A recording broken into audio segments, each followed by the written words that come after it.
የህዝብ ተወካዮች ምክር ቤት አምስተኛ ዓመት የሥራ ዘመን 30ኛ መደበኛ ስብሰባ ነው።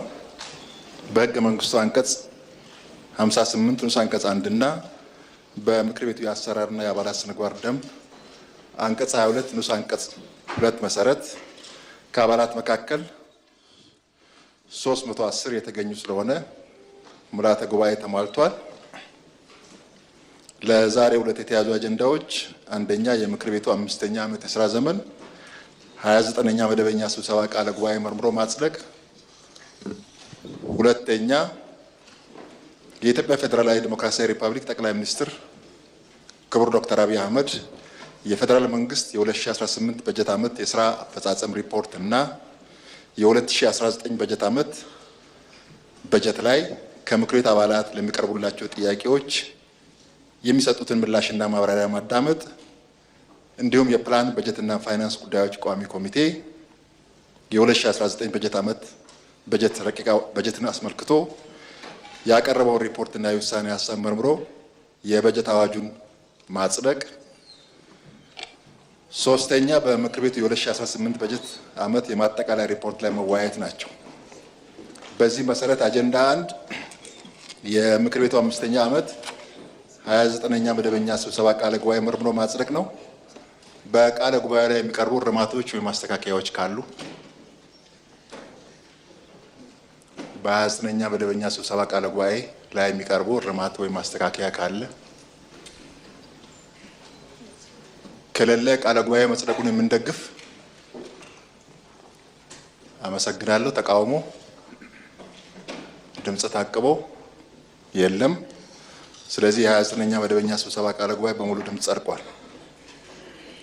አጀንዳ 2 የኢትዮጵያ ፌዴራላዊ ዲሞክራሲያዊ ሪፐብሊክ ጠቅላይ ሚኒስትር ክቡር ዶክተር አብይ አህመድ የፌዴራል መንግስት የ2018 በጀት ዓመት የሥራ አፈጻጸም ሪፖርት እና የ2019 ዓመተ ምህረት በጀት ላይ ከምክር ቤት አባላት ለሚቀርቡላቸው ጥያቄዎች የሚሰጡትን ምላሽና ማብራሪያ ማዳመጥ፣ እንደዚሁም ደግሞ የፕላንና በጀት ፋይናንስ ጉዳዮች ቋሚ ኮሚቴ በጀቱን በሚመለከት ያቀረበውን ሪፖርትና የውሳኔ ሀሳብ መርምሮ በጀት አዋጁን ማጽደቅ ነው።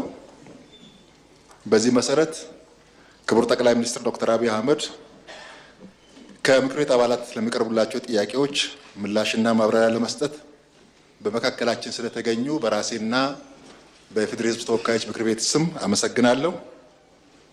ከዚህ በመቀጠል ጥያቄ ለሚያቀርቡ የምክር ቤት አባላት እድል ሰጣለሁ።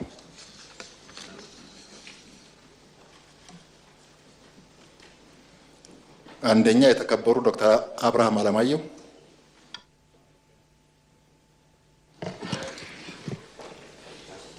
አመሰግናለሁ። የተከበሩ አፈ ጉባኤ፣ ክቡር ጠቅላይ ሚኒስትር ዶክተር አብይ አህመድ የ2018 በጀት ዓመት የሥራ አፈጻጸም ሪፖርትና የ2018-19 በጀት ዓመት የዕቅድ ዝግጅትን በተመለከተ ማብራሪያ ለመስጠት በምክር ቤቱ በመገኘቶ አክብሮት የተሞላበት ምስጋናዬን አቀርባለሁ። በመቀጠል ጥያቄን እንደሚከተለው በጽሁፍ አቀርባለሁ። መንግስት ለዘመናት ስር የሰደዱ ፖለቲካዊና ታሪካዊ ልዩነቶችን በሰላማዊ መንገድ እና በተቋማዊ መንገድ ለመፍታት ከጀመራቸው ታሪካዊ ሂደቶች መካከል የኢትዮጵያ ሀገራዊ ምክክር ኮሚሽን ልዩ ስፍራ ይይዛል። ኮሚሽኑ ባለፉት ዓመታት ከታች ጀምሮ የተለያዩ የውይይት መድረኮችን በማዘጋጀት ተስፋ ሰጪ ውጤቶችን አስመዝግቧል። ዛሬ ደግሞ ሂደቱ ወደ ወሳኙና እጅግ አጓጊው የመጨረሻ ምዕራፍ መድረሱ ለሀገራችን ታሪካዊ ዕድል ፈጥሯል። ለምክር ቤቱ ተጠሪ ተቋም እንደመሆኑ መጠን የእስካሁኑ አፈጻጸም ውጤታማና ለኢትዮጵያ ተጨማሪ ተስፋ ይዞ መጥቷል። ክቡር ጠቅላይ ሚኒስትር፣ ይህ ታሪካዊ ሂደት በተያዘለት የጊዜ ሰሌዳ መሰረት ተጠናቆ የታለመለትን ሀገራዊ ዓላማ እንዲያሳካ መንግስት በቀጣይ ምን አይነት የሎጂስቲክስ ፖለቲካዊና ተቋማዊ ድጋፍ ያደርጋል? በተጨማሪም ይህ ታላቅ አገራዊ ድል ያለመሰናክል እንዲሳካ ከእያንዳንዱ ዜጋ፣ ከፖለቲካ ፓርቲዎች፣ ከሲቪክ ተቋማት፣ ከኢትዮጵያ ወዳጆችና አጋር አካላት በአሁኑ ወቅት ምን አይነት ንቁ ተሳትፎና የጋራ ኃላፊነት ይጠበቃል ይላሉ? አመሰግናለሁ። እናመሰግናለን። በመቀጠል የተከበሩ ገነት ቤቴ።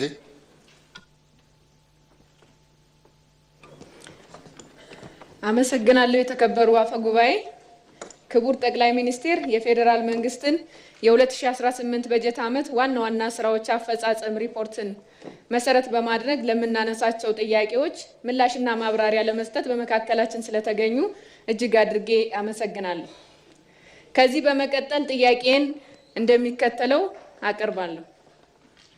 የፕሪቶሪያ ስምምነት ለትግራይ ህዝብ ሰላም፣ መልሶ ግንባታና ልማት አዲስ ተስፋ የከፈተ ታሪካዊ ስምምነት ነው። ሆኖም የህወሓት አክራሪው አንጃ ቡድን ይህ የሰላም ስምምነት እንዲቀጥል አልፈለገም። እንደ ወትሮው ሁሉ መሰንበቻ መንገዱ ጦርነት፣ ግጭት እና ትርምስ ነው ብሎ ስለሚያምን በክልሉ ውስጥ አሁናዊ የፖለቲካና የጸጥታ ውጥረቶች ስምምነቱ ያመጣውን ተስፋ እንዲደበዝዝ እያደረገ ይገኛል።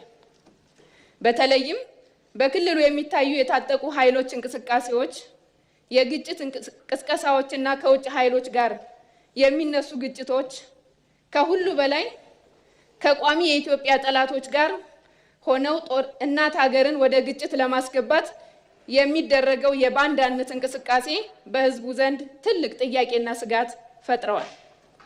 ክቡር ጠቅላይ ሚኒስትር፣ በትግራይ ክልል ዘላቂ ሰላም ለማረጋገጥና የትግራይ ህዝብ ከሀገራዊ የልማት ፍሬ የበለጠ ተጠቃሚ እንዲሆን መንግስት በአሁኑ ወቅት እየወሰዳቸው ያሉ ተጨባጭ እርምጃዎችና የወደፊት እቅዶች ምንድን ናቸው? ከሰላም ወዳዱ የትግራይ ህዝብ፣ ምሁራን፣ ወጣቶች፣ የሚዲያ ሰዎችና ፖለቲከኞች ምን ይጠበቃል? በጣም አመሰግናለሁ። እናመሰግናለን። በመቀጠል የተከበሩ ባርጤማ ፈቃዱ።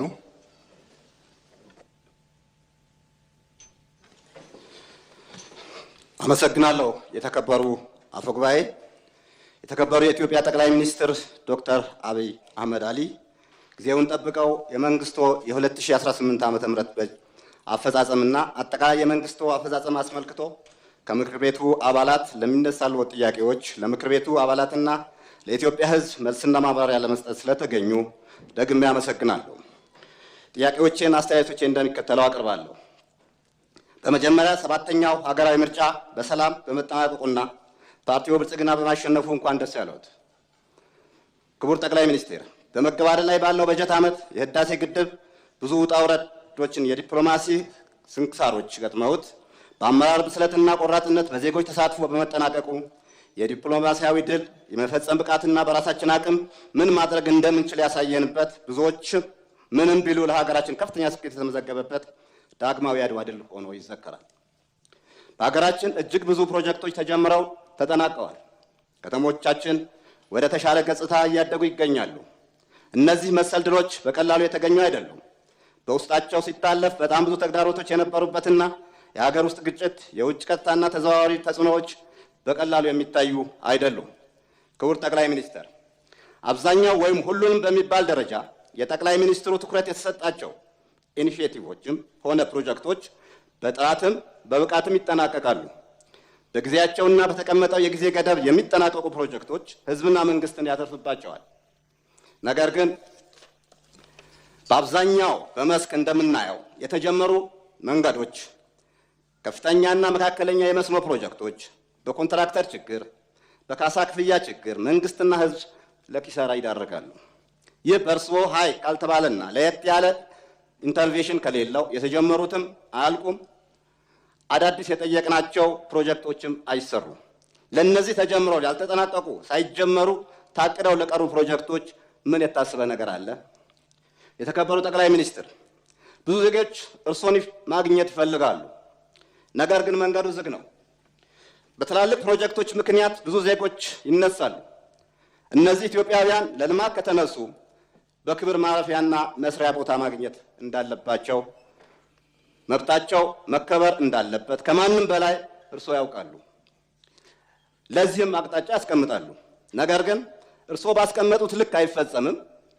ጥቂት የተወሰኑ መናገር ለሚችሉ ሚዲያ ላይ ለሚቀርቡና አመራር ቀረቤታ ላላቸው የተባለውን ሲፈጸምላቸው አብዛኛው በማስፈራራት በማሸማቀቅ አንገታቸው እንዲደፉ ይደረጋል። በተለይ በጣም ብዙ ሕዝብ የተነሳበት ቦታ ላይ ይመጣሉ ሳይባል ድንገተኛ ፍተሻ ቢያደርጉ ብዙ ጉድ ያገኛሉ። የእርስዎ ክትትል ከሌለው ዜጎች ይማረራሉ። የመልካም አስተዳደር ችግር እና ፍትሐዊነት በማጣት ተስፋ ይቆርጣሉ። ስርዓት አልበኝነት ይነግሳል። ይህ ደግሞ ለሰላም ማጣትና ላለመረጋጋት ይዳርጋል። ለዚህ የተቀመጠ አቅጣጫ ካለ ማብራሪያ ቢሰጡን። የተከበሩ ጠቅላይ ሚኒስትር፣ ይህች ሀገር የሁላችንም ቤት መኖሪያችን፣ ማንም የበኩር ልጅ ማንም የእንጀራ ልጅ መሆን የለበትም።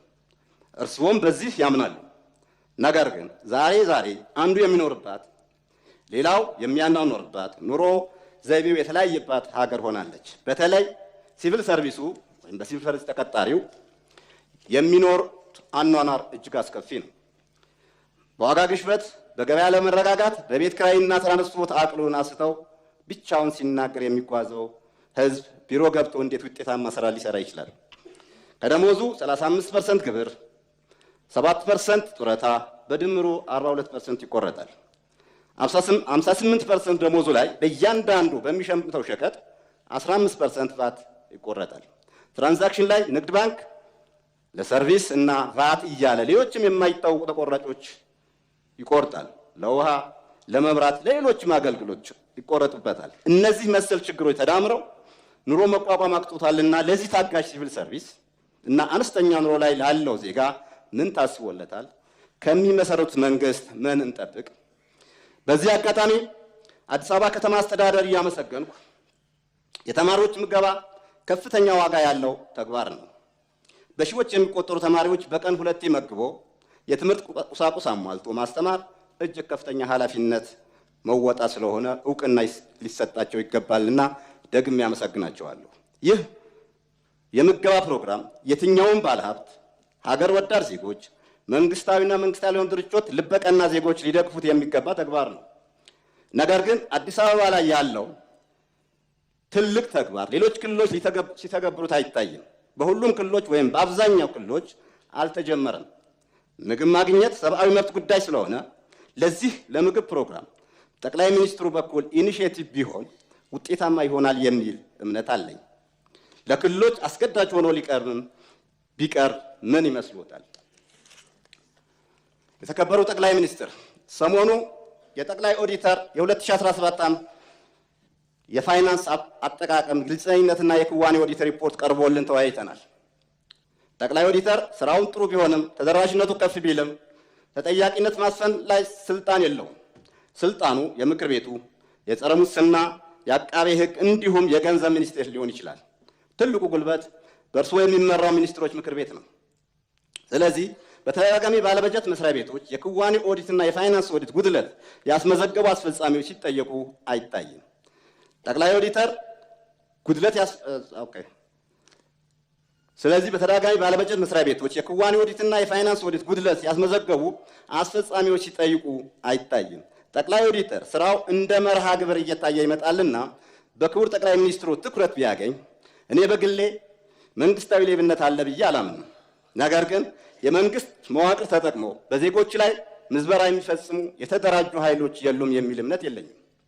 እነዚህ መንግስትንም የፍትህ ተቋማትንም የሚፈትኑ ናቸውና ገዢው ፓርቲ መዋቅሩ የማጽዳትና ተጠያቂነት የማስፈን ጉዳይ እንዴት ሊያስተካክለው አስቧል? ለኢትዮጵያ ሕዝብ ግልጽ ቢደረግ። ከጸጥታ አኳያ እየተሻሻሉ ያሉ ነገሮች ቢኖሩም አሁን ዜጎች አፍኖ ወስዶ ገንዘብ እየጠየቁ እየተደራደሩ ከከፊሉ በስቃይ የከፈሉ በስቃይ ይመለሳሉ። ግድያዎች ቀጥለዋል። በተለይ ታጣቂዎች ባሉበት ቦታ ላይ እየከፋ ነውና በዚህ ጉዳይ ላይ ሰፋ ያለ ማብራሪያ ቢሰጡን። ታጣቂዎችም የህዝብ ስቃይ ይበቃልና እናንተም ጫካ መሆን ይብቃችሁ፣ ለሰላም ቅድሚያ ብትሰጡ ታተርፋላችሁ። ጦርነት፣ ውድመትና እልቂት፣ ስርዓት አልቦነት፣ ድህነት፣ መፈናቀልና ስደት፣ ግድያ፣ ዘረፋ ያስከትላልና ይህ የሚፈጸመው ነፃ አረገዋለሁ በምትሉት ዜጋ ላይ ስለሆነ በሰላሙ በውይይት በድርድር የማይፈቱ ችግሮች የለምና ለሰላም ቅድሚያ እንድትሰጡ ጥሬን አስተላልፋለሁ።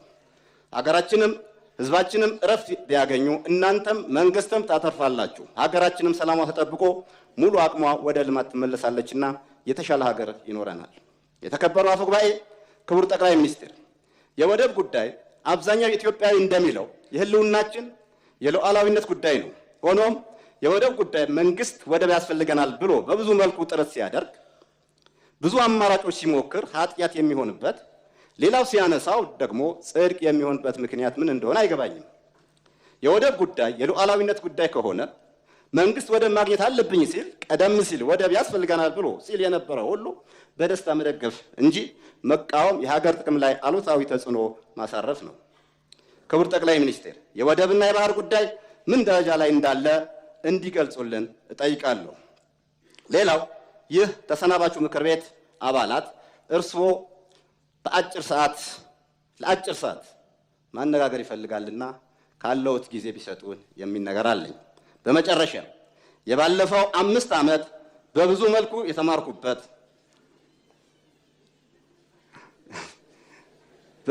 የተማርኩበት ለሀገሬም ለምክር ቤቱም እንደ ፓርቲ እንደ ምክር ቤት አባልም በሀገራችን ጉዳይ እየተደጋገፍን በልዩነታችን እየተነጋገርን ቆይተናል።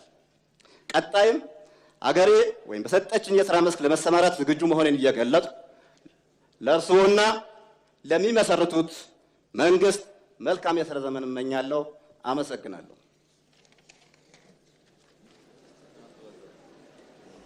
ምን ነው?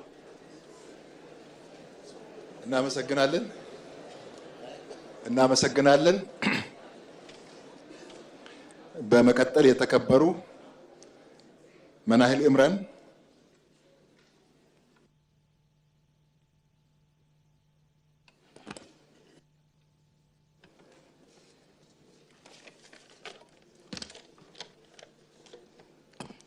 አመሰግናለሁ። የተከበሩ አፈ ጉባኤ እንዲሁም ክቡር ጠቅላይ ሚኒስትር ዶክተር አብይ አህመድ የ2018 በጀት ዓመት የእቅድ አፈጻጸም ሪፖርት ላይ ከምክር ቤት አባላት ለምናቀርባቸው ጥያቄዎችና አስተያየቶች ምላሽና ማብራሪያ ለመስጠት በመካከላችን ስለተገኙ ልባዊ ምስጋናዬን አቀርባለሁ። ያለኝን አጭር ጥያቄ እንደሚከተለው አቀርባለሁ። ነዳጅ ለኢኮኖሚና ማህበራዊ እንቅስቃሴዎች ወሳኝ የሆነ መጥተዋል። መንግስትም ይህንንም በመረዳት ከፍተኛ ድጎማ እያደረገ ለህብረተሰቡ እያከፋፈለ ነው። በአንድ በኩል መንግስት ከፍተኛ ድጎማ ያደርጋል፣ በሌላ በኩል ደግሞ የነዳጅ ስርጭት ከብልሹ አሰራር ሊጠራ አልቻለም። በመካከለኛ ምስራቅ ተከስተው የነበረው ችግር መነሻ በማድረግ በተፈጠረው የነዳጅ እጥረትም ይህንንም ብልሹ አሰራር ተባብሰው ታይተዋል። ክቡር ጠቅላይ ሚኒስትር ከፍተኛ ዋጋ ተገዝተው ከፍተኛ ድጎማ ተደርጎበት የሚገባውን ነዳጅ በትክክል ማሰራጨት ለምን አልተቻለም? ስለዛስ መፍትሄውስ ምንድነው? እጅግ አድርጌ አመሰግናለሁ። እናመሰግናለን። በመቀጠል የተከበሩ መስፍን ዳኜ።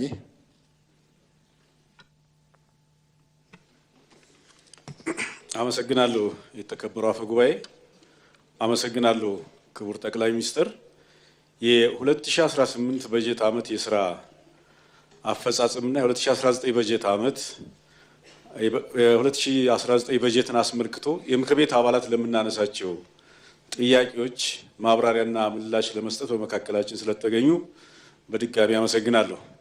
ጥያቄ እንደሚከተለው አቀርባለሁ። ክቡር ጠቅላይ ሚኒስትር፣ ኢትዮጵያ በለውጥና በሽግግር መንገድ ላይ ባለችበት በዚህ ወቅት መንግስት ጽንፈኝነትን ለመግታትና ሰላምን ለማስፈን በወሰዳቸው ተከታታይና በሳል እርምጃዎች እጅግ በሚበዛው የሀገራችን አካባቢ ሰላም ተረጋግጧል። ተስፋ ሰጭ ለውጦችም ታይተዋል። ይህ አንጻራዊ የሰላም ድባብ ሰባተኛው አጠቃላይ ምርጫ በአብዛኛው የሀገሪቱ ክፍል ሰላማዊና የተሳካ ሂደት እንዲሆን ወሳኝ ሚና ተጫውቷል። ይሁን እንጂ በአንዳንድ ኪስ አካባቢዎች አልፎ አልፎ የሚታዩ የጸጥታ ችግሮችና የጽንፈኛና የታጠቁ ቡድኖች እንቅስቃሴ የዜጎችን ደህንነት፣ የኢኮኖሚ እንቅስቃሴና የልማት ሂደት እየፈተኑ ይገኛሉ።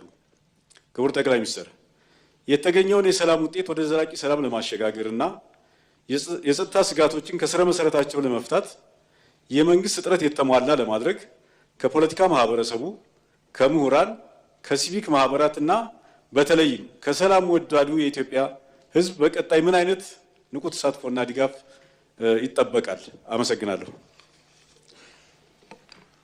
እናመሰግናለን። በመቀጠል የተከበሩ ዶክተር እሸቱ ተመስገን። አመሰግናለሁ። የተከበሩ አፈ ጉባኤ፣ አመሰግናለሁ።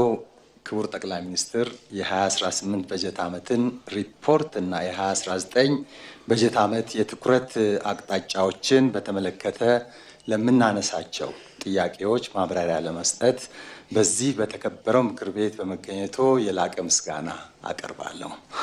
በእርሶ ሳይንሳዊ አቀራረብ፣ በእውቀት፣ በፈጠራ የሀገር ግንባታን በተቀናጀ እይታ የሚመራ አመራር በመላ ሀገሪቱ እየተገበረ ያለው የኮሪዶር ፕሮግራም በከተሞች ልማት ታሪክ ውስጥ ለውጥ ፈጣሪ አዲስ የኢትዮጵያዊ ፍልስፍና እይታና እርምጃ መሆኑን ብዙዎች ይመሰክራሉ። እነዚህ ስራዎች ቀድሞም ነበሩ ቢኖሩም የአሁኑ ፍጥነትን፣ ጥራትን፣ ተወዳዳሪነትን ያመጣው በእውነት በዚህ አጭር ጊዜ የእርሶ ቪዥን፣ የእርሶ አፈጻጸም፣ የእርሶ ማበረታታት ነውና እሱ ብቻ ሳይሆን የእግዚአብሔር ጣትም የሚሉት አለ፣ ዲቫይን ኢንተርቬንሽን። ይሄ በታሪክ ታይቶ አይታወቅም። within 3-4 years እንዲህ አይነት ለውጦች መምጣታቸው ፕሮግራሙ የከተማ ውበትን፣ የትራፊክ ፍሰትን፣ የአካባቢ ንጽህናን፣ የወንዝ ዳርቻ ልማትን፣ የከተማ ግብርናና የቱሪዝም እድሎችን በማስፋፋት በአጠቃላይ የከተማ ልማት እድገትን በማፋጠን ከተሞቻችንን ለነዋሪዎችም ሆነ ለዓለም አቀፍ ጎብኚዎች ይበልጥ ምቹ እንዲሆኑ አድርጓል። አዲስ አበባን ጨምሮ በሁሉም የኢትዮጵያ ከተሞች እየተካሄደ ያለው የኮሪዶር ልማት ስራ ለብዙ አፍሪካ ሀገራት አዲስ መማሪያ ኒው ቤንችማርክ መሆን የሚችል አፈጻጸም መሆኑን አፍሪካውያን ወንድሞቻችን እህቶቻችንና ዓለም እየመሰከረ ይገኛል። ይሁንና በከተሞች በተለይ በዝቅተኛ ገቢ የሚኖሩ ዜጎች የመኖሪያ ቤት እጥረትና ኪራይ ውድነት ከባድ ማህበራዊ ፈተና ሆኖ ቀጥሏል። ክቡር ጠቅላይ ሚኒስትር፣ መንግስት የኮሪዶር ልማቱን ውጤቶች በማስቀጠል ጎን ለጎን አዲስ አበባን ጨምሮ በሀገሪቱ ዋና ዋና ከተሞች የቤት እጥረትንና የኪራይ ውድነትን ወይም ጫናን በዘላቂነት የመንግስት የግሉ ዘርፍ የመንግስትና የግል አጋርነት፣ የማህበረሰብና የግል አጋርነት፣ የማህበረሰብ ተቋማትና የፋይናንስ ተቋማትን የሚያስተባብር የተቀናጀ የመኖሪያ ቤት ስትራቴጂ ተቀርጿልን? ማብራሪያ ቢሰጥበት። በተለይም ለዝቅተኛና ለመካከለኛ ገቢ ያላቸው ቤተሰቦች፣ ለወጣቶችና ለአዲስ ቤተሰብ መስራቾች ተደራሽ ተመጣጣኝና ዘላቂ የቤት አቅርቦትን ለማረጋገጥ ለአንዴና ለመጨረሻ ጊዜ ሌላውን እንዳደረግነው ህዝብ እንዳደረገው ይህንንም የቤት እጥረትን ለአንዴና ለመጨረሻ ጊዜ ለመፍታት ለማረጋገጥ ምን አዳዲስ የፖሊሲና ተግባር የመፍትሄ እርምጃዎች ይወሰዳሉ? ምን አይነት አዲስ እቅድስ ተዘጋጅቷል? ማብራሪያ ቢሰጥ እጅግ በጣም አመሰግናለሁ። እናመሰግናለን። በመቀጠል የተከበሩ መሰረት ማሞ።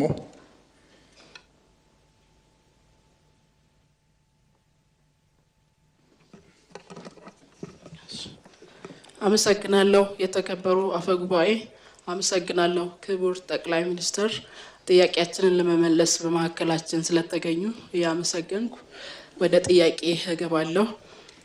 መንግስት ዘመናዊ ሆስፒታሎችን በመገንባት የወረርሽኝ መከላከል አቅምን በማጠናከርና የእናቶችና ህጻናት ሞትን ለመቀነስ ባደረጋቸው ሪፎርሞች በጤናው ዘርፍ ተጨባጭ ውጤቶች እየተመዘገቡ ይገኛሉ። ይህ ስትራቴጂካዊ ኢንቨስትመንት ዜጎች በሀገራቸው ያለውን የሕክምና አገልግሎት እንዲያገኙ እና ወደ ውጭ ሀገራት ይደረግ የነበረው ከፍተኛ ወጪ የሚጠይቅ የሕክምና ጉዞ ለመቀነስ መሰረት እንደሚጥል ተስፋ ተደርጓል። ሆኖም በተለያዩ የጤና ተቋማት ውስጥ የሚታየው የመድኃኒትና የሕክምና መሳሪያዎች እጥረት እንዲሁም የአገልግሎት ጥራት ክፍተቶች አሁንም የህዝብ ዋና ቅሬታ ሆኖ ይታያሉ። ክቡር ጠቅላይ ሚኒስትር፣ መንግስት የመድኃኒት አቅርቦትን ችግር፣ የሕክምና መሳሪያዎችን እጥረት እና አልፎ አልፎ የወባ በሽታ ጨምሮ እየተነሳ ያለውን የወረርሽኝ ስጋቶችን ለመቅረፍ ምን አይነት ተጨባጭ እርምጃዎች እየወሰደ ይገኛል? እንዲሁም ወደ ውጪ የሚደረገው የሪፈራል ሕክምናዎችን በሀገር ውስጥ አቅም ለመተካት ብሎም የሕክምና ቱሪዝም ወይም ሜዲካል ቱሪዝም ለማስፋፋት እየተሰሩ ያሉ ስራዎች ላይ ተጨባጭ ማብራሪያ ብሰጥ። አመሰግናለሁ። እናመሰግናለን። በመቀጠል የተከበሩ ታፈራው ዘገየው። አመሰግናለሁ። የተከበሩ አፈ ጉባኤ፣ አመሰግናለሁ። የተከበሩ የኢፌዴሪ ጠቅላይ ሚኒስትር ዶክተር አብይ አህመድ ከምክር ቤት አባላት የሚነሱ ጥያቄዎችን ለመመለስ በመካከላችን ስለተገኙ በድጋሚ አመሰግናለሁ። የመደመር መንግስት በርካታ ሜጋ ፕሮጀክቶችን በአጭር ጊዜ አጠናቆ ለአገልግሎት በማብቃትና የፕሮጀክት ክትትልና ቁጥጥርን በማጠናከር ረገድ ከፍተኛ ስኬት አስመዝግቧል። ይሁን እንጂ ቀደም ሲል በተለያዩ የሀገሪቱ ክፍሎች የተጀመሩ በርካታ የፌዴራል መንገዶች፣ የመስኖ ግድቦች፣ የኤሌክትሪክና የመጠጥ ውሃ ፕሮጀክቶች በጸጥታ ችግሮች፣ በተቋራጮች አቅም ማነስ፣ በፋይናንስ እጥረትና በካሳ ክፍያ መጓተት ምክንያቶች ተቋርጠው ወይም ሳይጠናቀቁ ይገኛሉ። ክቡር ጠቅላይ ሚኒስትር፣ መንግስት ቀደም ሲል የጀመራቸውን ነባር ፕሮጀክቶች በቅድሚያ ለማጠናቀቅ ያስቀመጠውን አቅጣጫ ከግምት ውስጥ ስናስገባ በአሁኑ ወቅት የተጓተቱ ወይም በዝግታ እየተከናወኑ ያሉትን ወሳኝ የህዝብ መሰረተ ልማት ፕሮጀክቶች በተጨባጭ ጊዜ ሰሌዳ ለማጠናቀቅ የተያዘው ሀገራዊ አቅጣጫ ምንድነው? በመጪው ጊዜም ቢሆን በፋይናንስ፣ በአስፈጻሚ አቅምና በጸጥታ ችግሮች ምክንያት የሚፈጠሩ መጓተቶችን ለመቅረፍ ምን አዳዲስ እርምጃዎች ይወሰዳሉ? አመሰግናለሁ። እናመሰግናለን። በመቀጠል የተከበሩ ዶክተር አለሙ ጎንፋ።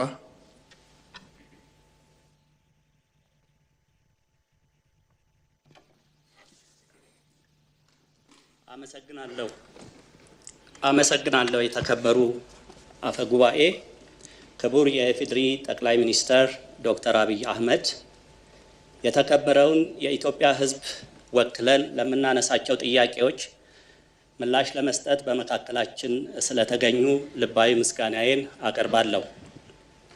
ከዚህ በፊት በሃይማኖቶች መካከል ይታይ የነበረው መተነኳኮስ እና ግጭት እየቀረ መተባበርና መደጋገፍ እየተለመደ መጥቷል። አንዱ የሌላው ደስታ፣ አንዱ የሌላው ችግር እንደራሱ መመልከትም ጀምሯል። ይህ እጅግ በጎ እርምጃ ነው።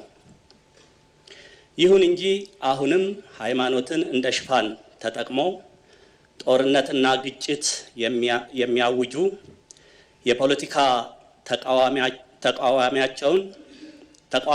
አቋማቸውን በሃይማኖት መልክ መስጠት የሚፈልጉ አሉ። እነዚህ አካላት ብዙ ጊዜ ከዋናዎቹ የሃይማኖት ተቋማትና ከመንፈሳዊ መሪዎች ውጪ የሚገኙ ናቸው። መንፈሳዊ ተቋማቱ የእነርሱን የብጥብጥ አጀንዳ አልቀበል ሲሏቸው በሃይማኖት አባቶች ላይ የተቃውሞን እስከ መቀስቀስ ይደርሳሉ። ይህ ሁኔታ በዚህ ከቀጠለ በሃይማኖት ተቋማት መካከል ያለውን ሰላም ይረብሻል። በሃይማኖት ስም የሚደረግን የሽብርና የተቃውሞ እንቅስቃሴንም ያበረታታል። ክቡር ጠቅላይ ሚኒስትር፣ መንግስታችን ይህንን ችግር ለመፍታት ምን እያደረገ ነው? እንዲሁም ለወደፊቱስ ምን ለማድረግ አስቧል? እያልኩ ስለተሰጠኝ እድል ከልቤ አመሰግናለሁ። እናመሰግናለን። በመቀጠል የተከበሩ ፍቅር አባይ።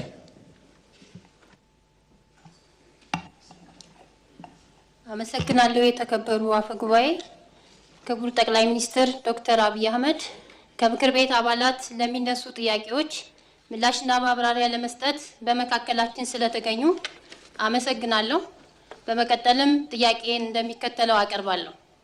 መንግስት ከ35,000 በላይ የቅድመ መደበኛ ትምህርት ቤቶችን በመገንባት የትምህርት ቤት ምገባ ፕሮግራምን በማስጀመርና የቴክኒክና ሙያ ተቋማትን በማሻሻል ለትውልድ ግንባታ እጅግ ወሳኝ ስራዎችን አከናውኗል።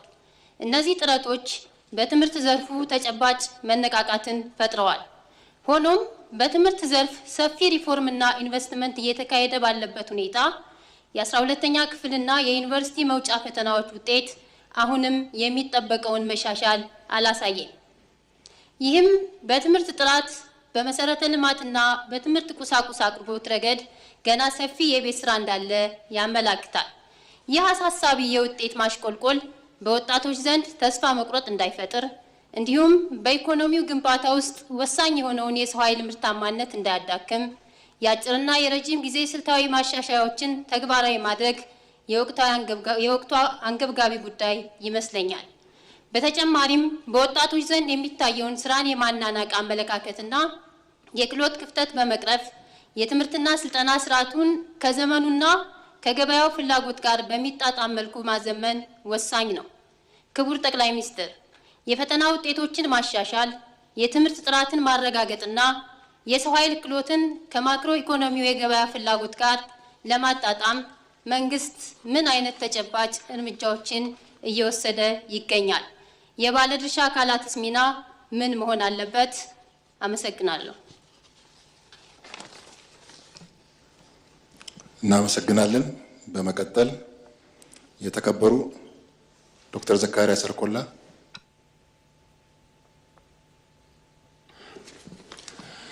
የተከበሩ አፈ ጉባኤ አመሰግናለሁ።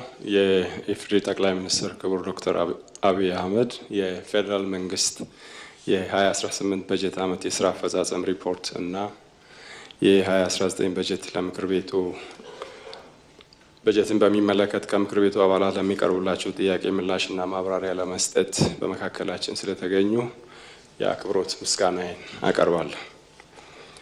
ክቡር ጠቅላይ ሚኒስትር፣ በቅርቡ በሆርሙዝ ወሽመጥ የተከሰተው ቀውስ ስልታዊ የሆኑ ጠባብ የባህር መንገዶች መዘጋት፣ አካባቢ ግጭቶችን በፍጥነት ወደ ዓለም አቀፍ የኢኮኖሚ ቀውስ፣ የትራንስፖርት ወጪ ጭማሪ፣ የነዳጅ ዋጋ ንረት ሊያሸጋግር እንደሚችል በግልጽ ተመላክቷል። እኛም አይተነዋል። ይህ ሁኔታ ኢትዮጵያ ከ90% በላይ የውጭ ንግዷን በአንድ የመጓጓዣ ኮሪዶር ላይ ብቻ መመስረቷ የሚያስከትለውን ተጋላጭነት በድጋሚ ግልጽ አድርጎ አሳይቷል።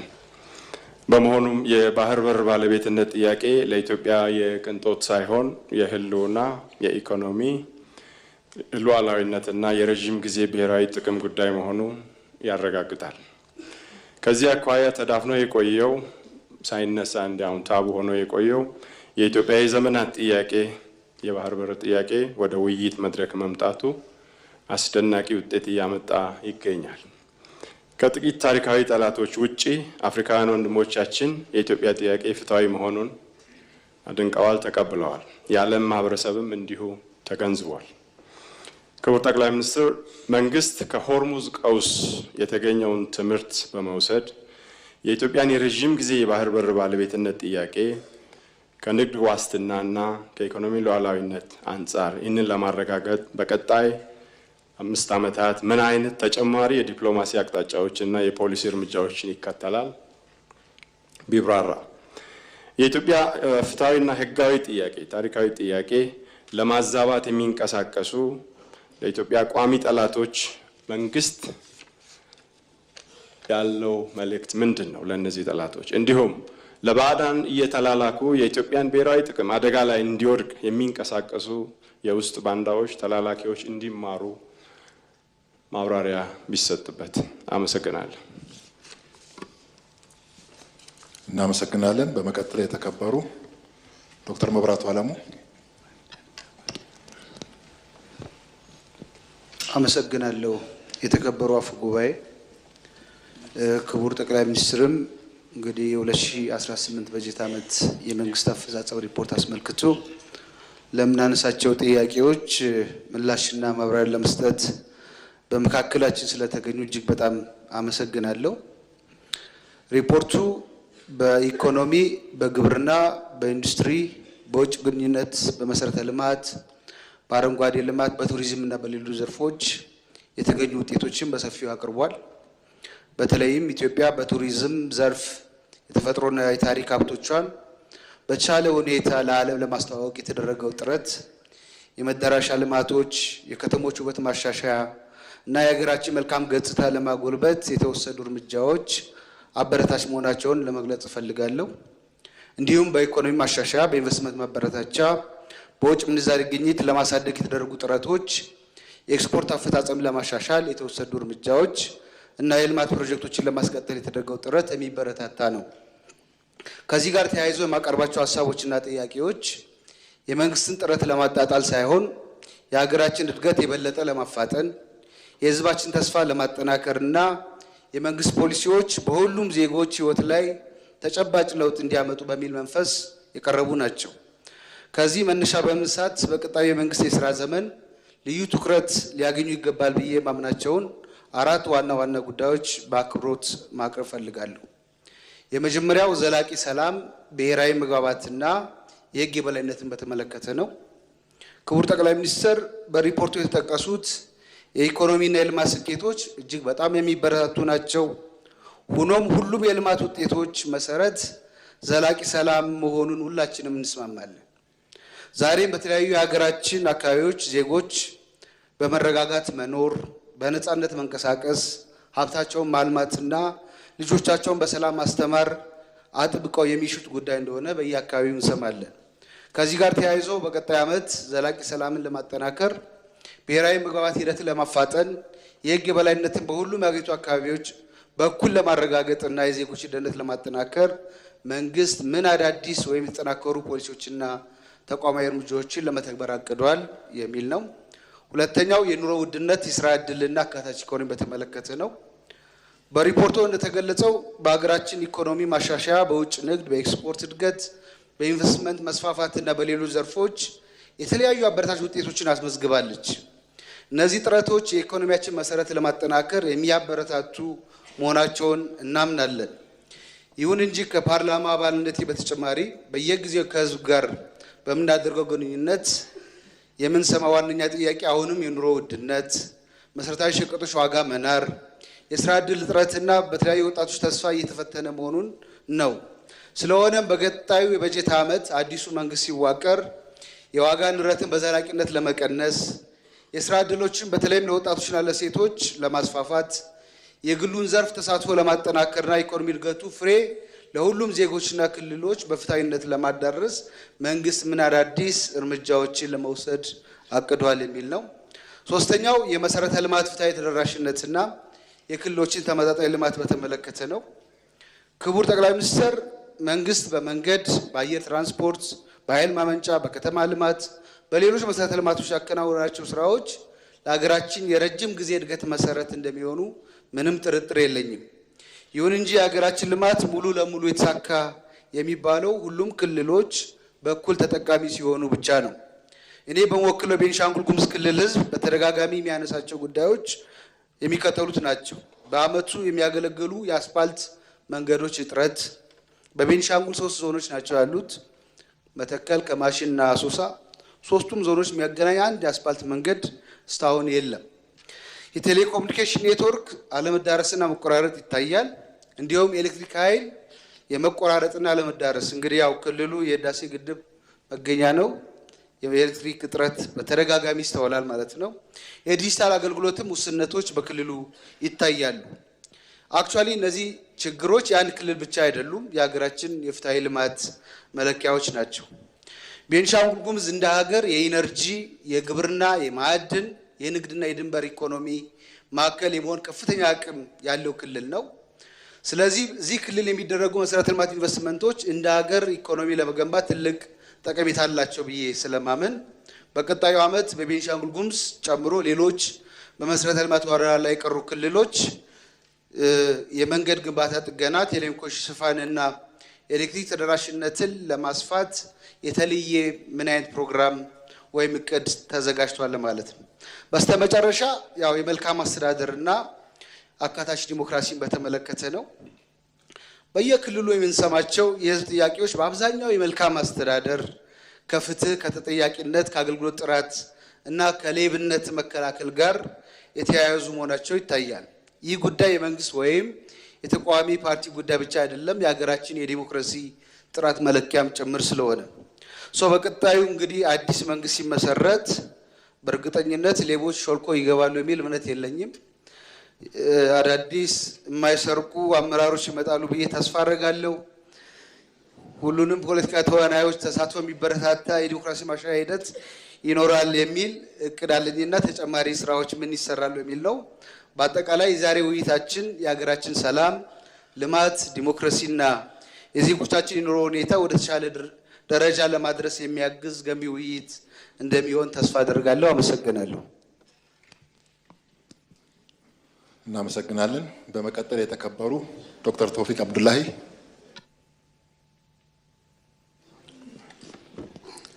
አመሰግናለሁ የተከበሩ አፈ ጉባኤ፣ እንዲሁም በዛሬው ዕለት በስድስተኛ ዙር የተከበረው የህዝብ ተወካዮች ምክር ቤት ማጠናቀቂያ ጉባኤ የፌዴራል መንግስትን የ2018 የበጀት ዓመት ስራ አፈጻጸምና የ2019 እቅድን በተመለከተ እንደ ህዝብ እንደራሴ ለምናነሳቸው ሀገራዊ ጥያቄዎች ማብራሪያና ምላሽ ለመስጠት በመካከላችን ለተገኙት የኢትዮጵያ የቁርጥ ቀን መሪያችን ጠቅላይ ሚኒስትር ዶክተር አብይ ልባዊ ምስጋና እያቀረብኩ ጥያቄም በንባብ አቀርባለሁ። ሀገራችን ኢትዮጵያ ከጎረቤት ሀገራት ጋር በጋራ ተጠቃሚነት በሰላማዊ አብሮነትና በትብብር ላይ የተመሰረተ የውጭ ጉዳይ ፖሊሲ ብንከተልም በምስራቅ አፍሪካና በአፍሪካ ቀንድ ያሉ ተለዋዋጭ ሁኔታዎች አዳዲስ የደህንነትና የስትራቴጂ ስጋቶችን እየፈጠሩ ይገኛሉ።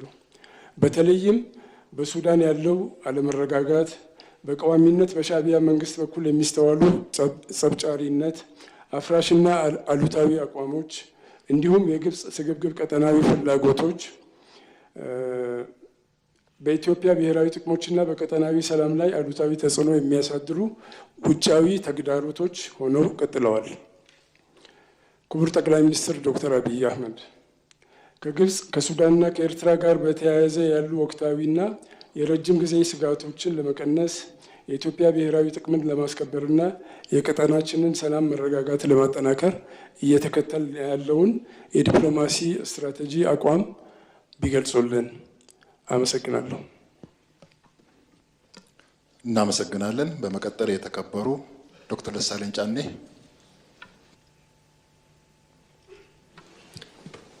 አመሰግናለሁ። የተከበሩ አፈ ጉባኤ፣ ክቡር ጠቅላይ ሚኒስትሩንም በመንግስታቸው የስራ አፈጻጸም ሪፖርት ላይ ለምናነሳቸው አስተያየቶችና ጥያቄዎች ማብራሪያ ለመስጠት በምክር ቤቱ ስለተገኙ ከልብ ማመስገን እፈልጋለሁ። ዛሬ ስድስተኛው የፓርላማ ዘመን የ5ኛ ዓመት የመጨረሻ የመንግስት ሪፖርት የሚቀርብበት ቀን ነው።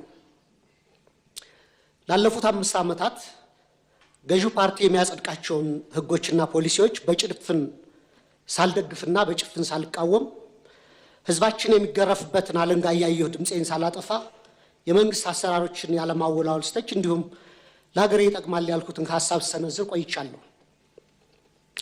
የዚህ የስልጣን ዘመን ትዕይንት መጋረጃ ከመዘጋቱ በፊት ግን የኢትዮጵያ ህዝብ ነባራዊ የኑሮ ሁኔታ፣ የየዕለት ተግዳሮትና ጭንቀት እንዲሁም ይህንን አስቸጋሪ የኑሮ ሁኔታ የወለደውን የመንግስትን መዋቅራዊ ድክመት የዚህ ዘመን የማይታበል የታሪክ እውነት አድርጌ በታሪክ ፊት ለመመስከር እወዳለሁ። ይህንንም ለማድረግ ማጠቃለያ አስተያየቴና ጥያቄ እንደሚከተለው አቀርባለሁ። አንድ የ5 ዓመቱ የኢትዮጵያውያን ተግዳሮቶች። ክቡር ጠቅላይ ሚኒስትር ላለፉት 5 ዓመታት የኢትዮጵያ ሕዝብ የከፈለው ዋጋ እጅግ የበዛና ከባድ ነው። እርስዎ ስልጣን ላይ ሲቀመጡ የገቡት የሰላምና የብልጽግና ቃል ኪዳን ነበር። በተግባር ግን ያየነው ተገላቢጦሹን ነው። የሰሜን ኢትዮጵያ ጦርነት ያስከተለው አስከፊ ሰብአዊ ውድመትና ጠባሳ ሳይሽር ዛሬም በአማራ፣ በኦሮሚያ፣ በጋምቤላ፣ በቤንሻንጉል ጉሙዝና በሌሎችም አካባቢዎች የሚታዩት ቀጣይነት ያላቸው ግጭቶችና ጦርነቶች፣ ብሔርና ሃይማኖት ተኮር ጥቃቶች፣ እገታዎችና አለመረጋጋቶች የዜጎችን የመኖር መብት ነፍገዋል። በቅርቡም ከትግራይና ከኤርትራ ኃይሎች ጋር የሌላ ጦርነት ስጋት አሳሳቢ ደረጃ ላይ ደርሷል። በፖለቲካው መስክም የፖለቲካ ምህዳሩ መጥበብ፣ የሀገራዊ ተቃርኖች መስፋት ወይም ፖለቲካል ፖላራይዜሽን፣ የነጻ ሲቪል ማህበራት መኮስመን፣ በጋዜጠኞችና በሚዲያዎች ላይ እገዳዎችና እክሎች ዜጎች አማራጭ ድምፅ እንዳሰሙ አፍነዋቸዋል።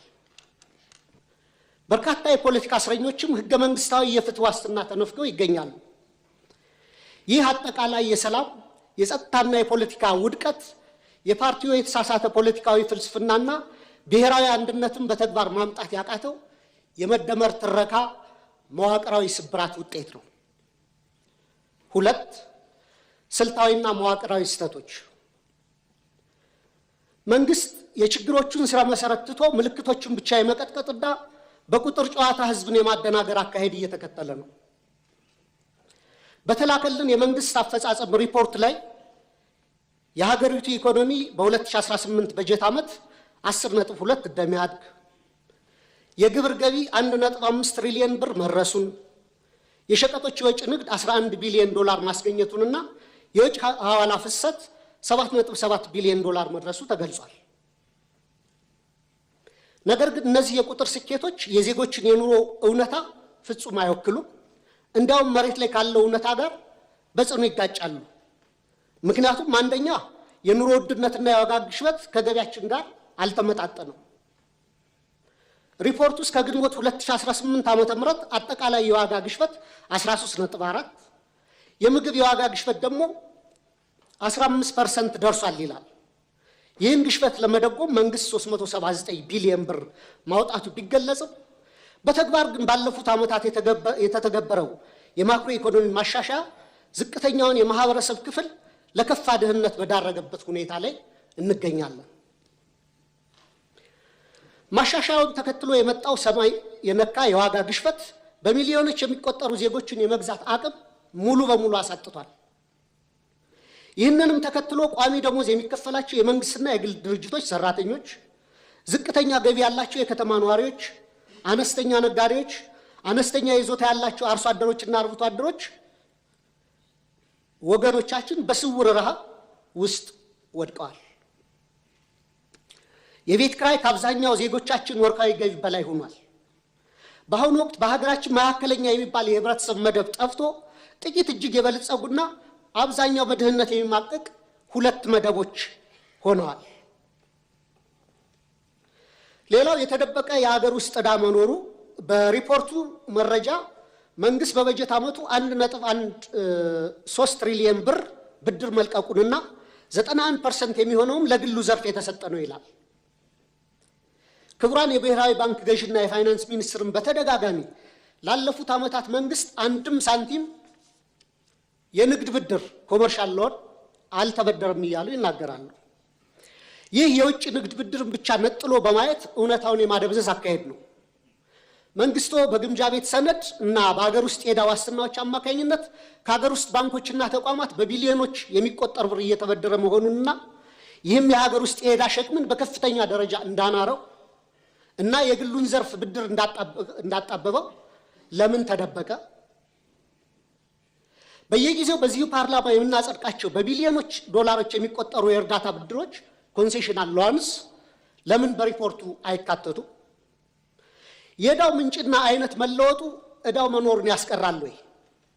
ሪፖርቱ አሁንም ድረስ ከግል ዩሮ ቦንድ ባለቤቶች ጋር ያለው ድርድር ስላልተቋጨ ሀገሪቱ በከፍተኛ የዕዳ ቀውስ ውስጥ ያለች ወይም ዴት ዲስትረስ መሆኗንም ይሸሽጋል። በእርግጥ ይህን ጥያቄ ካስገባሁት በኋላ አዲስ ዴቨሎፕመንት እንዳለ በሚዲያዎች ተገልጿል።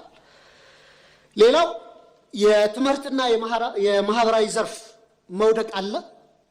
በሪፖርቱ ላይ 26 ቢሊዮን ተማሪዎች መመዝገባቸው በስፋት ቢወራም የ12ኛ ክፍል ማጠናቀቂያ ፈተና ከወሰዱ ተማሪዎች መካከል 50% እና ከዛ በላይ ማምጣት የቻሉት 8.7% ወይም 50 ሺህ ተማሪዎች ብቻ ናቸው። ይህም የመንግስትን የትምህርት ጥራት መዋቅራዊ ኪሳራ የሚያሳይ ነው። ክቡር ጠቅላይ ሚኒስትር 58.7% የማለፍ ምጣኔ በየትኛውም ዓለም ታይቶ የማይታወቅ ወይም 92% የመውደቅ ምጣኔ ከፍተኛ የትውልድ ብክነት ወይም ጀነሬሽናል ካታስትሮፊ ነው። እኔ የህይወቴን ግማሽ ጊዜ በማስተማር ነው ያሳለፍኩት በተለያዩ ደረጃዎችና ኮመንሊ የሚባል አባባል አለ።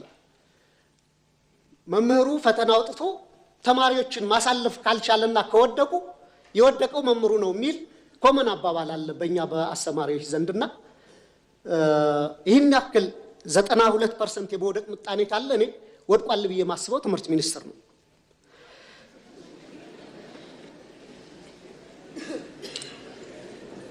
በዚህ ሁሉ ተስፋ አስቆራጭ ሂደት ውስጥ አልፈው ለሚመረቁ ወጣቶችም የስራ ዕድል የለም። ይባስ ብሎም ወደ 7 ሚሊዮን የሚደርሱ ተማሪዎች አሁንም ድረስ ከትምህርት ገበታቸው ተገልለው ይገኛሉ። ይህ 7 ሚሊዮን አሃዝ ከ20 በላይ የአፍሪካ ሀገራት እያንዳንዳቸው ካላቸው አጠቃላይ የህዝብ ቁጥር በላይ መሆኑንም ልብ ይሏል። ሌላው የሰብአዊ ቀውሶች ትኩረት አለመሰጠቱ ነው። መንግስቱ የመረጃ ማጥራት ስራ ሰርቻለሁ በሚል ሰበብ የሰብአዊ ድጋፍ ፈላጊዎች ቁጥር ከ27 ሚሊዮን ወደ 2.3 ሚሊዮን ወርዷል ይላል። ነገር ግን መሬት ላይ በጦርነትና በድርቅ ምክንያት የተፈናቀሉ፣ የዕለት ደራሽ እርዳታ ያጡ፣ ለቤተሰቦቻቸው ፍጆታ በቂ ምርት የማያመርቱ በሚሊዮን የሚቆጠሩ ዜጎች እያሉን ይህንን ቁጥር ወደ 2.3 ሚሊዮን ዝቅ አድርጎ ማቅረብ ፖለቲካዊ ቁጥር ማሳመር እንጂ የዜጎችን ነባራዊ ህይወት በተጨባጭ የሚያሳይ አይመስለኝም። እንደ WFP፣ ፋኦ፣ ፋሚን ኢርሊ ዋርኒንግ ኔትወርክ የሚያስቀምጡት ዝቅተኛ ግምት ከ15.8 እስከ 21.4 ሚሊዮን ኢትዮጵያ ከፍተኛ የምግብ እጥረት ውስጥ እንደሚገኙ ነው። መንግስታዊ ካልከሩ ድርጅቶች ጋር በተያያዘም የእርዳታ እህል አቅርቦት እንዳያከፋፍሉ በመንግስት መከልከላቸውና ወደ ጥሬ ገንዘብ ድጋፍ ወይም ካሽ ትራንስፈር እንዲያተኩሩ ብቻ መገደዳቸው ተገልጿል። ይህም በገበያ ላይ ካለው የዋጋ ግሽበት አንጻር በርካታ ቤተሰቦችን ለከፋ የምግብ ዋስትና እጥረት የሚዳርግ ነው።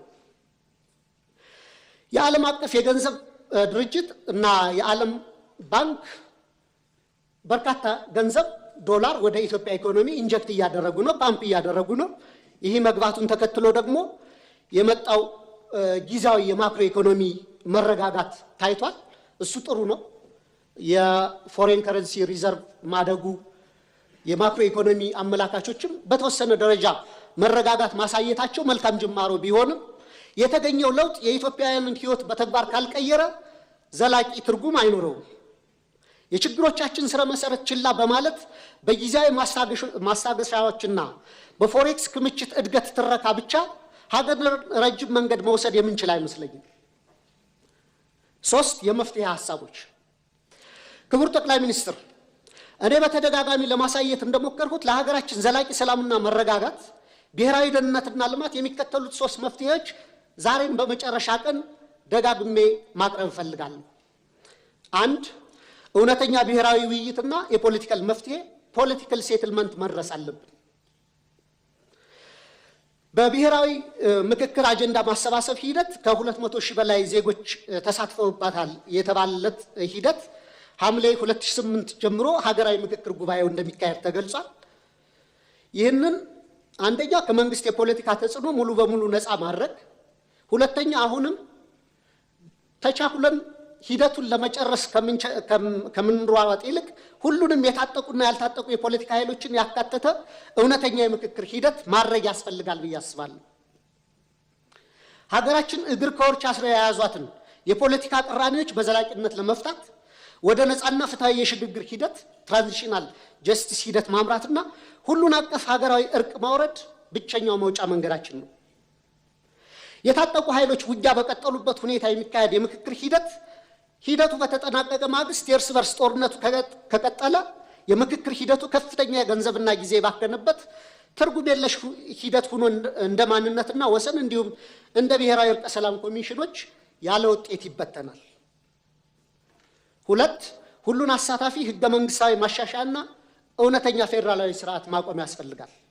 ሁሉም ዜጎች እኔ ነው የሚሉት ህገ መንግስት እንዲኖረን የህገ መንግስት ማሻሻያ ማድረግ፣ ውሳኔዎችን ከአንድ ማዕከል በኃይል ከመጫን በመውጣት የክልሎችን የራስን ዕድል በራስ የማስተዳደር መብት ሙሉ በሙሉ የሚያከብር ነገር ግን ሀገራችንን ከብሔር መከፋፈል ወይም ባልካናይዜሽን የሚያወጣና ሀገራዊ እድገትን የሚያሰፍን ሚዛናዊ የስልጣን ክፍፍል መፍጠር፣ የሀብት ክፍፍሉንና ፊዚካል ፌዴራሊዝሙን የፈጠሩት የሀብትና የልማት ኢፍትሐዊነትንም ማረም ያስፈልጋል። የሀገር ውስጥ የምርት መነቃቃትና ማህበራዊ ዋስትናንም ማጠናከር ይገባናል። ትኩረቱን በኮሪደር ልማት በሎጆችና ሪዞርቶች ግንባታና በወንዝ ዳር በፓርኮች ግንባታ ላይ ያደረገውን አካሄድ ገታ በማድረግ ለሀገር ውስጥ መሰረታዊ አምራች ኢንዱስትሪዎች ክሪቲካል የሚባሉ ኢኮኖሚያችንን በደንብ ሊያነሱ የሚችሉ ብረት ማውጣትና ማቅለጥ፣ ሜታለርጂ፣ የማሽነሪ ኢንጂነሪንግ፣ የነዳጅ ማጣሪያ አስታውሳለሁ። የነዳጅና ማዳበሪያ ማጣሪያ ፕሮጀክቶች ከመጀመራቸው ከ6 ወር በፊት ክቡር ፋይናንስ ሚኒስትሩን ለምን እነዚህን ፕሮጀክቶች አናስብም እያልኩ እየጠየቁ ነበር እና ያኔ በጀቱ በጣም ከባድ ነው በእኛ አቅም አንችልም እየተባለ ነበርና አሁን የናቹራል ጋዝ ማውጣት ፕሮሰስ መጀመሩ በሱ ደስተኛ ነኝ። ግን ጎረቤት ሀገሮቻችን አሁንም ነዳጅ ያመርታሉ። ከነዚህ ሀገሮች ገዝተን አጣርተን ባይ ፕሮዳክቱንም የመጠቀም የሀገራችንን የነዳጅ ፍጆታ ከመሸፈን አልፈን ለጎረቤት ሀገሮች መላክ ስለምንችል በደርግ ጊዜ ተደርጎ ስለነበር አሁንም የነዳጅ ማጣሪያ እንዲታሰብበት፣ የማዳበሪያ ፋብሪካም ጠይቄ ነበር። የዩሪያው መጀመሩ በጎ ነው። የዳፕ ማዳበሪያ ፋብሪካ ማሰብ መጀመር አለብን። የፋርማሲውቲካል ኮምፕሌክስ፣ ምግብ ዘይት፣ ቴክስታይል ወዘተ እነዚህ ፋብሪካዎች ላይ መስራት ያስፈልገናል። እንደ ባቡር፣ ሀገር አቋራጭ ፍጥነት መንገዶችና የኃይል ግንባታ፣ ለመስኖ መጠጥና ለተለያዩ አገልግሎቶች የሚውሉ መልቲፐርፐስ ግድቦች፣ ዘመናዊ ግብርና፣ የመኖሪያ ቤቶች ግንባታና ለምግብ ዋስትናና ለድሆች የሚሆን ጠንካራ ማህበራዊ የደህንነት መረብ መዘርጋትም በቀጣይ ሊታሰብበት ይገባል።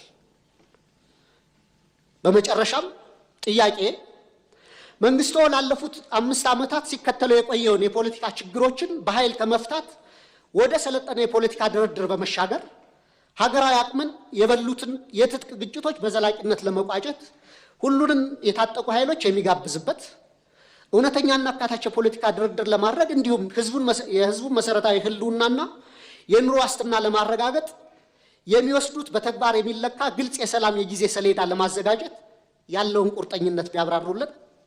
የኢትዮጵያ ህዝብ አዲሱ 2019 ዓ.ም በተግባር ላይ የሚችለው ተጨባጭ ተስፋ ምን እንደሆነም እንዲያስረዱ ጠይቃለሁ። በጣም አመሰግናለሁ። እናመሰግናለን። በመቀጠል የተከበሩ ለንጮ ባቲ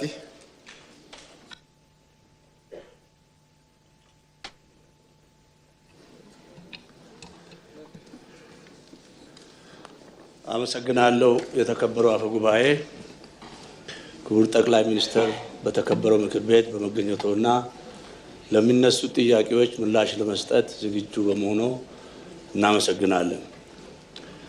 በቅድሚያ ላለፉት 7-8 ዓመታት ቁልፍ የሆኑ የተጠናቀቁና የተጀመሩ ሀገራዊ ፕሮጀክቶች እንደ ኮሪዶር ልማት፣ አረንጓዴ አሻራ፣ በምግብ ራስን ለመቻል የስንዴ ምርት፣ መጠነ ሰፊ የቱሪዝም መዳረሻዎች፣ የህዳሴ ግድብ መጠናቀቅ፣ የማዳበሪያ ፋብሪካ መጀመር፣ የቢሾፍቱ ዓለም አቀፍ ኤርፖርት መጀመር፣ ለነዚህ ቁልፍ ለሆኑ ሀገራዊ ፕሮጀክቶች እርስዎ ላደረጉት ጥረት፣ ላደረጉት ልፋት፣ ላመጡት ውጤት በቅድሚያ ላመሰግኖት እወዳለሁ። ክቡር ጠቅላይ ሚኒስትር፣ ከ2-3 ትሪሊዮን በላይ የደረሰው የ2019 በጀት የሀገራችንን የፋይናንስ አቅምና የምጣኔ ሀብት መሰረት እየተጠናከረ መምጣቱን ያሳያል። ይህን እያደገ የመጣ የበጀት አቅም ተጠቅሞ የዋጋ ንረትን ለመቆጣጠር፣ አምራች ዘርፎችን ለማጠናከር፣ በህዝብ የዕለት ተዕለት ኑሮ ላይ ተጨባጭ ለውጥ ለማምጣት መንግስት በቀጣይ ምን አይነት ተጨማሪ ፖሊሲ አፈጻጸምና እርምጃዎችን ለመውሰድ አቅዷል? እንዲሁም ለ2019 በጀት ዓመት ለመደበኛ ወጪ ለካፒታል ፕሮጀክቶችና ለክልሎች ድጋፍ የተመደበው ግዙፍ በጀት ያለ ብክነት ያለ ብልሹ አሰራር መዋሉን ለማረጋገጥ መንግስት ምን አይነት የቁጠባ የክትትልና የተጠያቂነት ስርዓቶችን ተግባራዊ ያደርጋል? እንዲሁም ለክልሎችና ለዘላቂ ልማት ግቦች SDGs የተመደበው በጀት በመሬት ላይ ተጨባጭ ውጤት ማምጣቱን ለመለካትና ለመከታተል ምን የተለየ አፈጻጸምና የግምገማ ስርዓት ይተገበራል? አመሰግናለሁ። እናመሰግናለን። በመቀጠል የተከበሩ መለሰ መና።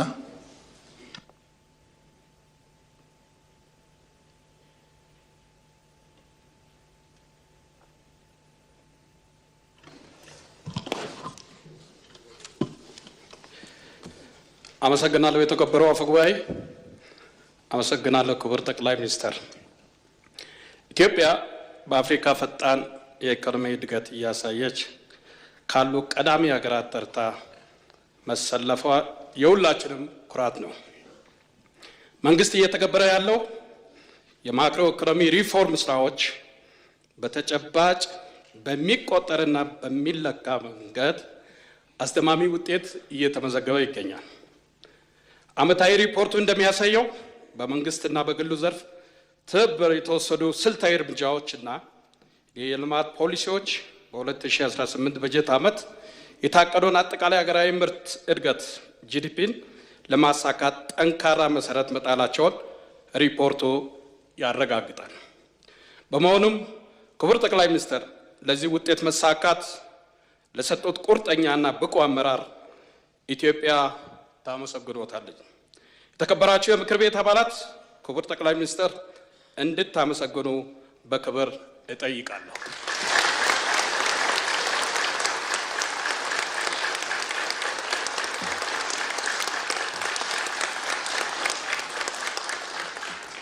አመሰግናለሁ። ወደ ጥያቄ ስመለስ የተመዘገበው አጠቃላይ ኢኮኖሚ እድገት በህዝቡ የዕለት ተዕለት ኑሮ ላይ በተሟላ መንገድ ውጤት በማምጣት ላይ አሁንም ችግሮች ይታያሉ። በተለይም የኑሮ ውድነት፣ የዋጋ ግሽበት፣ የነዳጅና መሰረታዊ ሸቀጦች የዋጋ ጭማሪ ዝቅተኛና ቋሚ ገቢ ያላቸው ዜጎች ላይ ቀላል የማይባል ጫናን ፈጥረዋል። በተጨማሪም የወጣቶች ስራ አጥነት፣ የገበያ አለመረጋጋት የሀገራችንን አጠቃላይ ምርታማነት እና ኢኮኖሚ ለውጥ ጉዞ እየፈተኑ ይገኛሉ። ክቡር ጠቅላይ ሚኒስትር በ2018 በጀት ዓመት የማክሮ ኢኮኖሚያችን አፈጻጸም ከዋና ዋና መለኪያዎች አንጻር በምን ደረጃ ላይ ይገኛል? እንዲሁም የኑሮ ውድነት፣ የዋጋ ንረት፣ የወጣቶች ስራ አጥነት ችግሮችን በአጭርና በረጅም ጊዜ ለመቅረፍ መንግስት የጀመራቸው አዳዲስ መፍትሄዎችና የወደፊት ስትራቴጂክ አቅጣጫዎች ምንድናቸው? ብራሩ። አመሰግናለሁ። እናመሰግናለን። በመቀጠል የተከበሩ መሐመድ አህመድ ቆቤ። አመሰግናለሁ። የተከበሩ አፈ ጉባኤ፣ ክቡር ጠቅላይ ሚኒስትር ለምናነሳቸው ጥያቄዎች እና አስተያየቶች ምላሽና ማብራሪያ ለመስጠት በመካከላችን ስለተገኙ አመሰግናለሁ። የዛሬው መደበኛ ስብሰባችን ሀገራችን ታላቅና ወሳኝ ሀገራዊ ሁነት ባከናወነችበት ዋዜማ የሚካሄድ በመሆኑ በአይነቱ ልዩ ነው ማለት ይቻላል። የምንገኝበት ወቅት በአገራችን የፈነጠቀው የለውጥ ብርሃን ይበልጥ እየፈካ ፍሬው እየጎመራና የጋራ ተስፋችን ይበልጥ እያበበ የመጣበት የኢትዮጵያ ሕዝብ በየመስኩ እያሸተ ያለው የብልጽግና ፍሬ እንደሚደርስለት ሕይወቱን ከመሰረቱ እንደሚለውጠውና የእርሶን በጥበብና በእውቀት የታገዘ ብልህ አመራር ተከትሎ ተደምሮና ተባብሮ በጀመረው አቅጣጫ ለውጡን አፋጥኖ ቢጓዝ የዘመናት ምኞትና ተስፋ እውን እንደሚሆንለት በመተማመን አገሩን በንቃት እየጠበቀና እያለማ ያለበት እጅግ አጓጊ በተግባርና በውጤት የታጀበ የለውጥ ዘመን ነው። ይህ ለአሮጌ የጥላቻ ፖለቲካ አራማጆች አይታይም።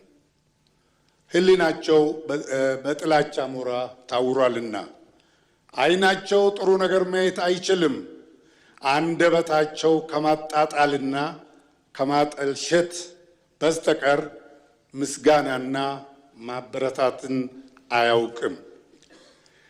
ሐቅን ማየትና እውነታን መቀበል የሚችል ንጹሕ ሕሊናን የታደሉ ሁሉ እንደሚገነዘቡት በእርሶ አመራር የዲሞክራሲ ባህላችን እንዲጎለብት፣ መብቶችና ነፃነቶች እንዲከበሩና የፖለቲካ ምህዳሩ እንዲሰፋ፣ ሁሉም ተዋናይ በአገሩ ጉዳይ እኩል ተሳትፎ ኖሮት በነፃነት እንዲንቀሳቀስ የሚያስችል የፖለቲካ አውድ እንዲፈጠር፣ ለሀገራችን ሁለንተናዊ ብልጽግና ጠንካራ መሰረት መጣል የሚያስችሉ ሰፋፊ ስራዎች እንዲከናወኑና የወዲቷ ሀገራችን ገጽታ ክብርና ዓለም አቀፍ ተቀባይነቷ ከፍ እንዲል በማስቻል በኩል የእርሶ የክቡር ጠቅላይ ሚኒስትር የአመራር ሚና እጅግ የጎላ ነው። ይህ ሁሉ የተከናወነው በአንድ በኩል ታሞ የቆየውን የሀገራችንን ፖለቲካ እያከሙና ፈር እያስያዙ፣ በሌላ በኩል ደግሞ አዳዲስ ውጥኖችን አምጥተው በሕዝብ ተሳትፎ እየተገበሩ በአስቸጋሪ ሁኔታ ውስጥ ቀን ከሌት እየለፉ መሆኑ ሚናውን ልዩ ያደርገዋል። ስለሆነም በወከለን ሕዝብ ስም ለክቡርነቱ ያለንን የላቀ ምስጋና ከታላቅ አድናቆትና አክብሮት ጋር እየገለጽ ረጅም ዕድሜና ጤናን እመኝልዎታለሁ።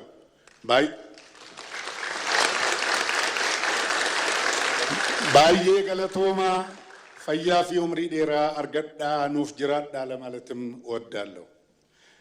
በቀጣይም የሚወዶት የኢትዮጵያ ሕዝብ በእርሶ ላይ ታላቅ ተስፋን ጥሏልና ከጎኖም በቁርጠኝነት ተሰልፏልና መጪው ጊዜ ለውዷና ውቢቷ ኢትዮጵያ ያለዎት ራዕይ እውን ሆኖ አገራችን የአፍሪካ ተምሳሌት የምትሆንበት የላቀ የስኬት ዘመን እንደሚሆን እርግጠኞች ነን። በዚህ አጋጣሚ የተከበራችሁ የሕዝብ ተወካዮች ምክር ቤት አባላት፣ ክቡር ጠቅላይ ሚኒስትር አብይ አህመድ ለህብረ ብሔራዊት ኢትዮጵያ ሁለንተናዊ ብልጽግና ጠንካራ መሰረት ለመጣልና በየመስኩ ለትውልድ የሚተርፍ ደማቅ አሻራ ለማኖር ያለ እረፍት በመትጋት እየተወጡ ላሉት ድንቅ የአመራር ሚና ከመቀመጫችን ተነስተን በጭብጨባ እውቅና እንድንሰጣቸው ጠይቃለሁ።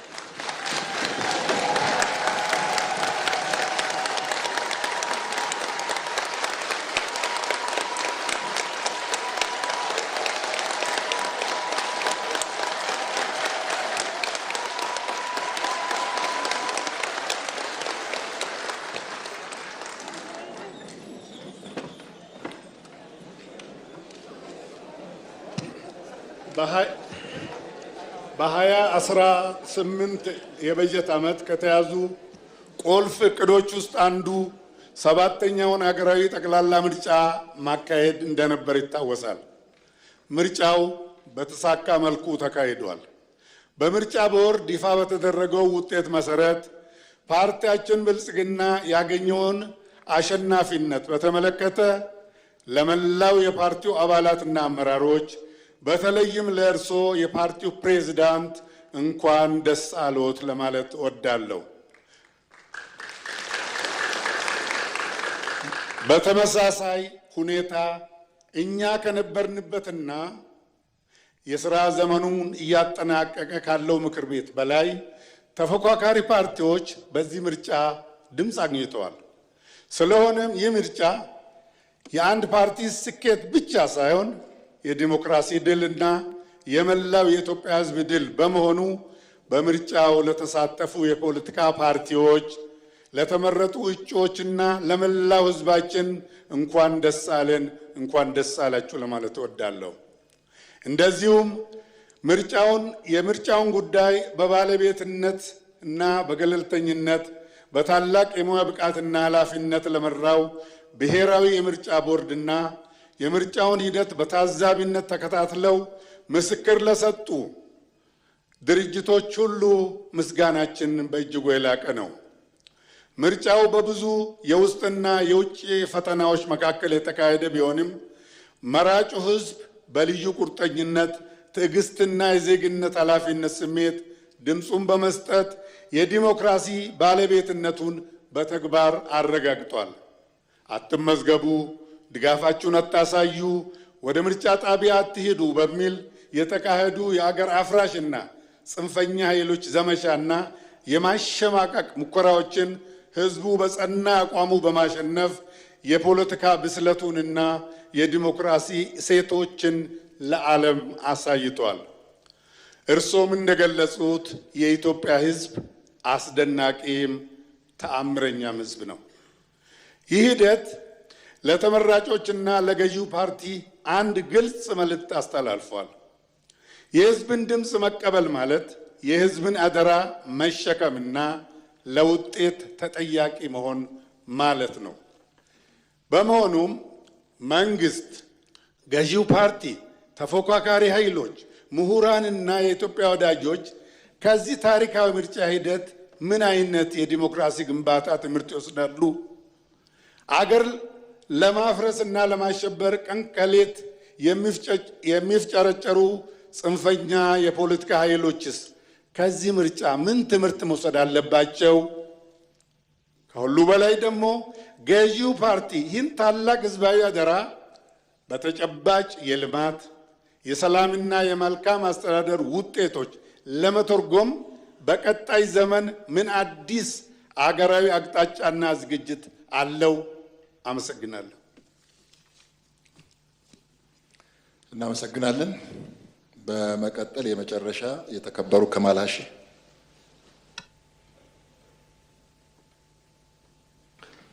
አመሰግናለሁ። የተከበሩ አፈ ጉባኤ፣ ክቡር ጠቅላይ ሚኒስትር ዶክተር አብይ አህመድም በኢፌዴሪ መንግስት የ2018 በጀት አፈጻጸም ሪፖርት ላይ እንዲሁም በ2019 በጀት ላይ ከምክር ቤት አባላት ለሚነሱ ጥያቄዎች ምላሽና ማብራሪያ ለመስጠት በመካከላችን ስለተገኙ አመሰግናቸዋለሁ። በመቀጠል ጥያቄን በንባብ ማቅረብ ይሆናል። መንግስት ዲጂታል ኢትዮጵያን ለመገንባት እና የአገልግሎት አሰጣጥ ችግሮችን ለመቅረፍ በርካታ መሰረታዊ አገልግሎቶችን በቴክኖሎጂ በማስተሳሰር የኦንላይን ክፍያና ዲጂታል መታወቂያ ስርዓቶችን ማስፋፋቱ የሚበረታታ መዋቅራዊ ስኬት ነው። በእርሶ ልዩ ጥረት እና አመራር ኢትዮጵያ በዘርፉ የአፍሪካ ቀዳሚ ሀገር ሆናለች። ክቡር ጠቅላይ ሚኒስትር፣ የለውጡ ጉዞ አይነተኛ መገለጫ ከሆኑት ውስጥ አንዱ የኢትዮጵያ ዲጂታል ፖሊሲ ምርታ ነው ብዬ አምናለሁ። ይህ ኢትዮጵያን ከነተበ ዶሴ ወደ ዘመነ ዲጂታላይዜሽን፣ ካዘገመ ጉዞ ወደ ብርሃነ ፍጥነት የመረጃ ልውውጥ፣ ከተበታተነ አሰራር ወደ ተቀናጀ የአንድ ማዕከል አገልግሎት፣ ለከት ከሌለው እንግልት ደርዝ ወዳለው እርካታ፣ ከሙሰኝነት ወደ ህዝባዊነት፣ በአጥር ከመገደብ ድንበር አልባ ወደ ሆነ ዓለም አቀፍ ተወዳዳሪነት ቀይሮናል። በስኬት የተጠናቀቀው ዲጂታል ኢትዮጵያ 25ም ሆነ በሌላ ደማቅ ስኬት የቀጠለው ዲጂታል 2030 ፖሊሲ ኢትዮጵያን በመስኩ ልዩ የታሪክ ምዕራፍ እንድትጽፍ አድርጓታል።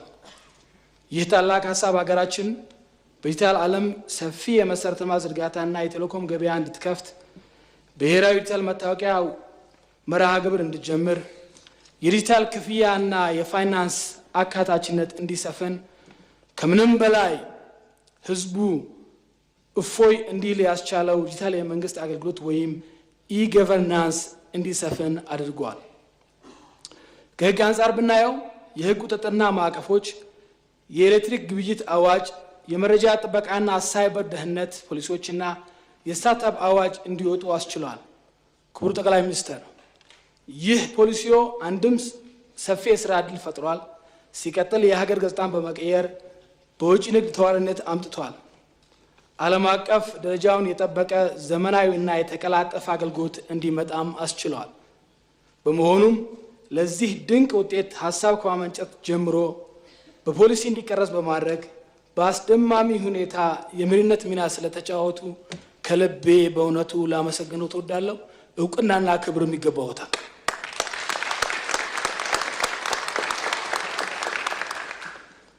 ይሁን እንጂ መንግስት አገልግሎትን